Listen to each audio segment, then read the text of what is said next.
Alors tout le monde parle de l'IA et le groupe d'IAMI surtout. Nous parlons d'ordinateurs portables, même de souris, vous savez, d'alimentation. Quel est le rapport entre une alimentation électrique et l'IA? Mais ce que nous n'avons pas vérifié, ce sont les fonctionnalités d'IA de montage vidéo et la qualité de ces GPU. Nous avons Nvidia, nous avons AMD. Jusqu'à présent, AMD a été le gagnant de DaVinci Resolve sur mon benchmark, mais il existe désormais de nouveaux benchmarks disponibles où nous pouvons réellement mettre en confrontation directe les fonctionnalités d'IA et certains des flux de travail les plus réalistes entre Nvidia, AMD et Intel. Alors, lequel est le meilleur pour DaVinci Resolve? Donc, si vous utilisez DaVinci Resolve, vous allez adorer ces informations ici. Cette vidéo vous est présentée par Samsung et leur SSD NVMe. Le 990 Pro est l'un des meilleurs NVMe que nous avons testé sur la chaîne. Jetez un œil à l'une des critiques récentes sur les SSD et vous verrez par vous-même. Et si vous voulez savoir comment utiliser ces gars sur votre Mac, je laisserai la vidéo dans la description ci-dessous. Donc, si vous souhaitez consulter l'article complet, je vais le laisser dans la description ci-dessous, mais nous allons parcourir et analyser ici ce qui se passe alors. Donc, tout d'abord, la configuration du banc de test que Budget Bench a réellement utilisé ou Budget System, utilisé pour cela est avec un système Threadripper avec 128 Go de DDR5. Tout est également mentionné dans l'article, mais il s'agit essentiellement de supprimer autant que possible le goulot d'étranglement du processeur. Et ensuite nous allons examiner différents aspects des benchmarks. Tout d'abord, nous allons examiner le score global. Budget Bench pour DaVinci Resolve 1.0 et si vous n'avez pas vérifié leur Budget Bench pour les créateurs, ils ont désormais également un benchmark disponible pour DaVinci Resolve. C'est vraiment sympa, tout en un, les benchmarks sont très faciles à réaliser, mais les scores précédents ne sont plus comparables aux nouveaux.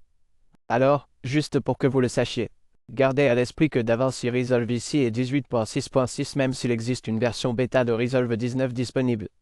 Mais les versions bêta peuvent améliorer les performances, c'est pourquoi elles sont améliorées avec la version 18.6.6. Donc tout d'abord, ce que nous pouvons voir ici, c'est la RTX 1490 en haut à l'arrière. Il s'agit du score global et du score étendu. Mais ils ont également inclus plusieurs 1490. Nous en avons deux ici ainsi que trois car DaVinci Resolve a un 16.6.6. Nous en avons deux ici ainsi que trois parce que DaVinci Resolve est très efficace en termes de mise à l'échelle. Ce que nous allons également voir dans certains de ces graphiques, c'est la mise à l'échelle des performances et l'examen de certains flux de travail. Est-il judicieux d'acquérir plusieurs GPU et quelle performance allez-vous gagner?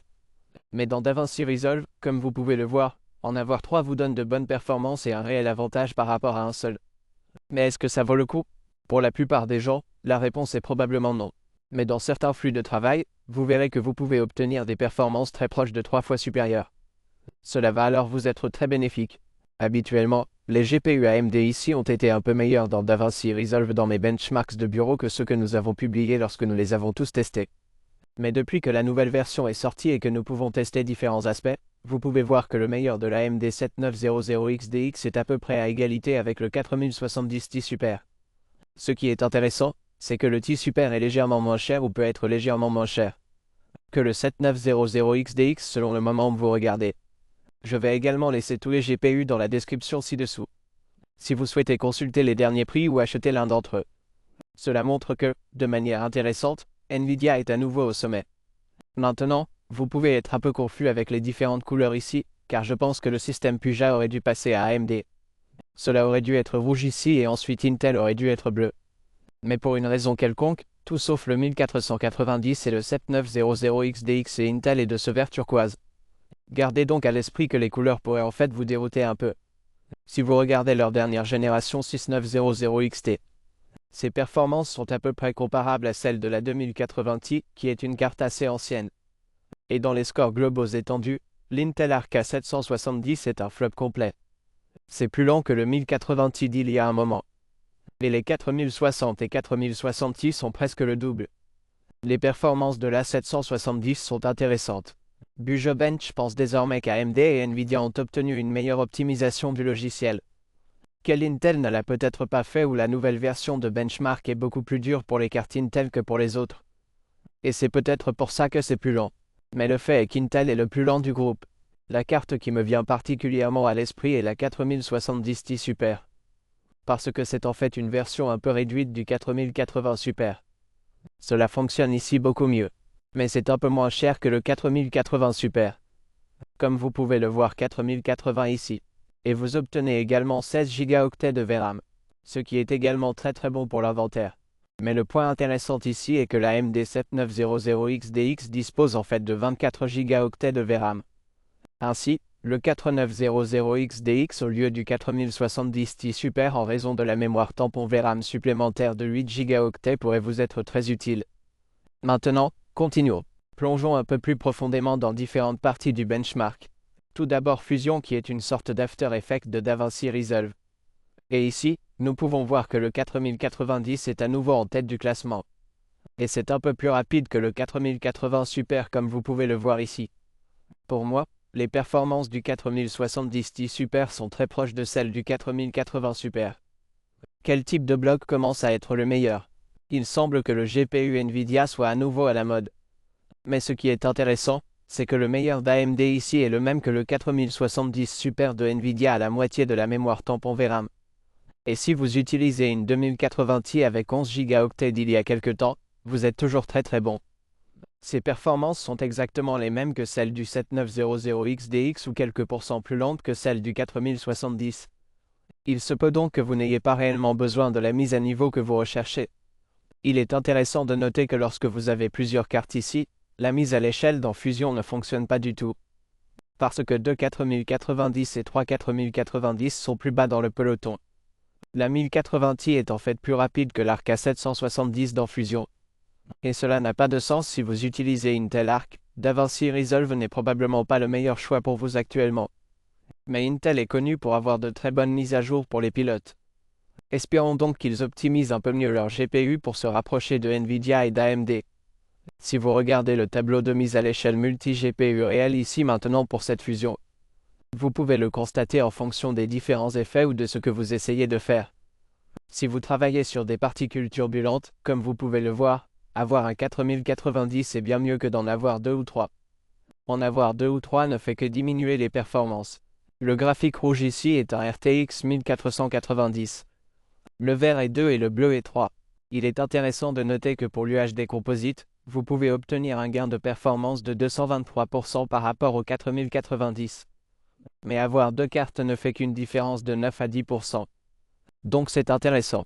En ayant 2 ou 3 cartes, comme vous pouvez le constater, les performances diminuent. Mais ici, le tiers inférieur 3D, tout est pareil, mais la plupart du temps, les performances diminuent. Resolve peut donc réellement optimiser un peu la partie Fusion. Et en fait, optimiser-la un peu mieux. Il est fort probable que Fusion soit limité par les performances du processeur. Avoir un meilleur processeur dans Fusion pourrait donc être une meilleure idée qu'un meilleur GPU. Avoir un 4090, c'est tout simplement le meilleur. Ensuite, nous avons les scores bruts et ceux-ci sont bruts étendus. Ici, nous pouvons voir qu'avoir du brut, 2 GPU vous donne un boost et 3 vous donne un peu plus de boost. Maintenant, cela ne s'adapte pas tout à fait à 2 ou 3 fois les performances, mais vous pouvez obtenir un peu plus. En regardant les données brutes, le 7900XDX est soudainement plus rapide que le 4080 Super, qui coûte à peu près le même prix, voire un peu plus cher de nos jours.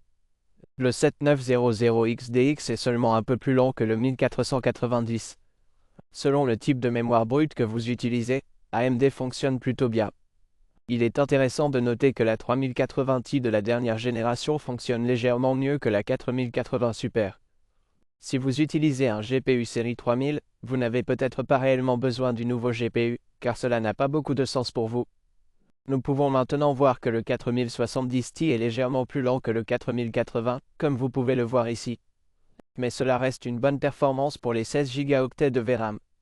C'est probablement 5% mieux que le 6900 XT, donc si vous utilisez un 6900 XT, comme vous pouvez le voir à nouveau, les GPU Nvidia de la série 4000 peuvent ne pas avoir de sens dans un score brut ici ou dans le traitement du codec brut. Les 4070 ici fonctionnent tous dans la même fourchette de pourcentage les uns des autres, donc avoir un 4070 Super Ti ou juste un 4070 normal ne fait pas vraiment de différence. Malheureusement, Intel Arc est encore une fois en bas du peloton et le 1080 Ti fonctionne à peu près de la même manière que le 4060, ce qui montre que par rapport à la série 10 de GPU Nvidia, nous avons gagné beaucoup de performance. En examinant de plus près le score de traitement brut, nous recherchons différents types de RAW dans l'ensemble étendu ici, à savoir 8K RAID, 4K RAID, 4,6K RAW, Sony 5K RAW, 4K Arri RAW et 4K Cinema RAW Lite. Comme vous pouvez le voir, avec plusieurs GPU, 4K Cinema Raw Lite ne vous apporte aucun gain de performance. C'est la même chose avec 4K Red Raw et 8K Red Raw. Avoir plusieurs GPU ne vous apporte aucun gain de performance. En regardant le B-Raw, avoir 2 ou 3 GPU donne à peu près les mêmes résultats, mais passer d'un à 2 vous donne un boost supplémentaire de 57%, ce qui est un boost insensé. Donc, si vous travaillez avec Blackmagic Raw, vous n'utiliseriez pas 3 GPU, mais en avoir 2 est logique ici. Il est intéressant de noter que le Sony 5K Raw, avec 2 GPU, ne vous offre qu'un boost de 8%, mais ensuite, de 2 à 3, vous obtenez un boost de performance insensé. C'est la même chose avec Arri Raw si vous y allez en 2 ou 3, il y a une assez bonne mise à l'échelle ici, donc en fonction de votre flux de travail, du codec RAW que vous traitez, cela peut avoir du sens pour la mise à l'échelle du GPU, mais pour certains codecs, cela n'a encore aucun sens du tout. Passons maintenant aux effets GPU et voici les scores OpenFX et nous pouvons voir à quel point les différents GPU sont bons dans le traitement de ces effets. Avoir à nouveau 2 ou 3 RTX 1490 ici, ce qui représente une énorme amélioration des performances, comme vous pouvez le voir. Avoir 3 RTX 1490 représente plus du double de performance par rapport à la 1490, ce qui est insensé. Et ce qui est intéressant ici, c'est que la mise à l'échelle multi-GPU n'a pas besoin d'un NVLink, c'est juste comme brancher les GPU et ils communiquent entre eux. Il est intéressant de noter qu'en ce qui concerne les effets du GPU, le 7900 XT est légèrement plus rapide que le 4080 Super. Le 3080 Ti conserve toujours très bien ses performances et le 4070 Ti Super est un peu en retrait par rapport au 4080 mais est en fait plus rapide que le 6900 XT et n'importe lequel des 4070 qui sont en fait un peu plus bas par rapport au 4070 Ti Super ici. Encore une fois, l'Intel Arc est en bas de la liste, mais en termes d'effets GPU étendus, il n'est pas loin derrière le 4060 de Nvidia.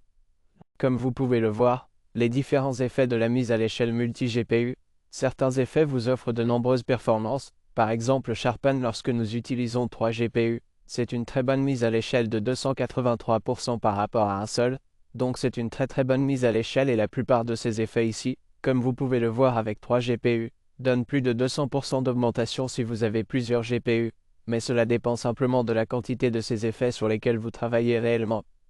Mais la réduction du bruit spatial ici est peut-être quelque chose que vous faites beaucoup, donc avoir plusieurs RTX 1490 est également logique, tout comme le grain du film, donc c'est à vous de décider maintenant. La réduction du bruit temporel ne vous donne pas beaucoup d'amélioration des performances.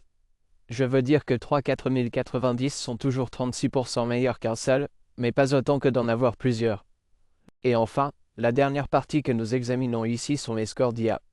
Puis Geekbench a donc désormais inclus certaines fonctionnalités d'IA de DaVinci Resolve et de différents GPU. Il s'agit donc des toutes nouvelles statistiques et scores de référence de l'IA, car auparavant, ils n'avaient pas été testés et il y a des résultats très intéressants, donc avoir plusieurs. Les GPU de Nvidia sont également plutôt évolutifs. Maintenant, le 4080 Super se porte très bien et par rapport à la série 30004080 Ti, comme vous pouvez le voir, il y a une nette amélioration.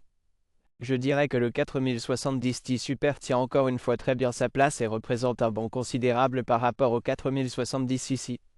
Il est intéressant de noter que les 4070 et 4060 Ti ont des performances à peu près identiques et c'est la mauvaise nouvelle d'AMD ici maintenant. La Radeon 7900 XTX est plus lente que la 4060 Ti comme vous pouvez le voir ici, ce qui est un peu embarrassant, seulement légèrement meilleure que la 2080 Ti d'il y a un certain temps, mais cela montre que la 2080 Ti, donc les cartes Nvidia des séries 3000 et 2000 ne sont pas aussi bonnes avec les fonctionnalités d'IA que la série 4000, mais en même temps, la 3080 Ti est plus performante que la 4080 Ti. Donc si vous avez une carte haut de gamme de la série 3000, cela a du sens, mais la série 2000, ce n'est plus tellement le cas. L'Intel Arc est ici légèrement plus rapide que le 1080 Ti mais terriblement lent par rapport au 6900 XT ou au 4060 qui est très proche de 3 fois meilleur. Et lorsque nous examinons la mise à l'échelle du GPU dans certaines fonctionnalités d'IA, nous pouvons voir que DaVinci Resolve a encore quelques optimisations à faire avec différents effets ou fonctionnalités d'IA réelles, car vous pouvez voir que si nous examinons la coupure de détection de scène, ils sont en quelque sorte les mêmes, beaucoup de ces effets ici en haut. Ils sont à peu près les mêmes, mais en même temps, le flux optique, si nous allons à 50% de vitesse de distorsion, en avoir 3 vous donne le double des performances, en avoir 2 ne vous donne rien, donc ce n'est pas exactement une bonne mise à l'échelle.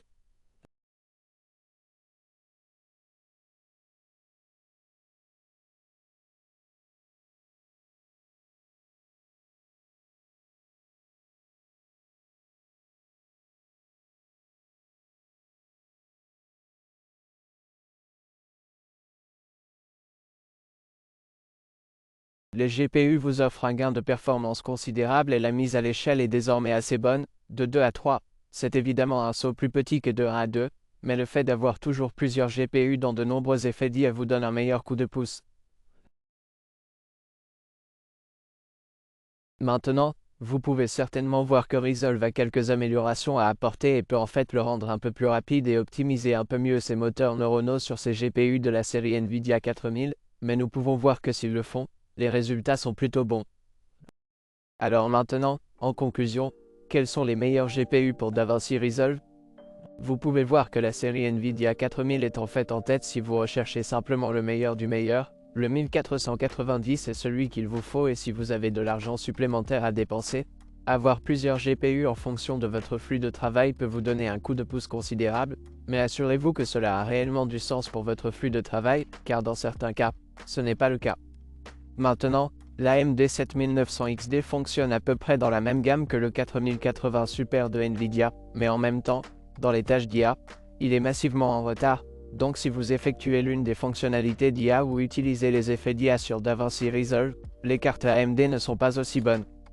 Cela me fait me demander si c'est juste l'optimisation ou la façon dont les cartes. Vous savez que la structure architecturale fonctionne n'est pas aussi bonne que nous savons que Nvidia parle d'IA depuis longtemps, donc ce n'est pas une surprise que Nvidia soit le meilleur. Le dernier acteur du jeu, Intel. C'est dommage qu'Intel ne soit pas encore optimisé et ne soit pas aussi performant pour le même prix que certaines des autres cartes de Nvidia et AMD. Pour certaines personnes, il peut être judicieux d'opter pour le 7900 XDX plutôt que pour le 4080 Super en raison de la VRAM supplémentaire. Si vous en avez besoin, AMD peut être la bonne option pour vous, à moins que vous ne fassiez les effets d'IA, auquel cas Nvidia est bien meilleur. Mais pourquoi ces résultats sont-ils si importants pour vous? Nous savons maintenant qu'Adobe utilise actuellement l'IA pour Lightroom classique et certains Photoshop, et peut-être très bientôt pour Premiere Pro et d'autres également.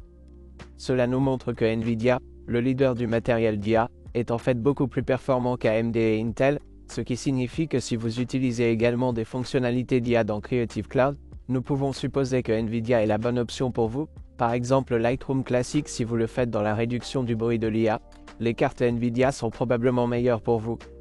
Mais nous allons devoir voir cela aussi. Si vous avez aimé cette vidéo, appuyez sur le bouton j'aime, cela fait vraiment une différence. Si vous souhaitez récupérer ce t-shirt, je le laisserai également dans la description ci-dessous et si vous avez d'autres questions, je reviendrai toujours sur mes messages Minac. Merci les gars d'avoir regardé et à bientôt, au revoir.